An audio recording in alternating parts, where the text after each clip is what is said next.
এখন chowmein processing চলছে, তার জন্য ডিম দিয়ে হবে।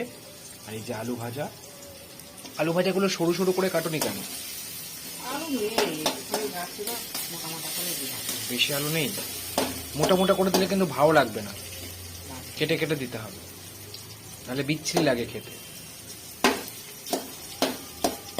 একটু গোটা গোটা আলু দিয়েছে, তার সাথে ডিম।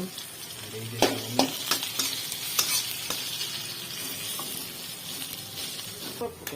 এবার ডিমটা ভেঙে দেওয়া হচ্ছে,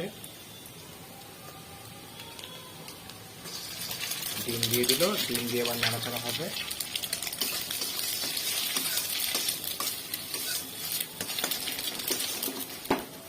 এই চাউমিন দিয়ে দেওয়া হলো।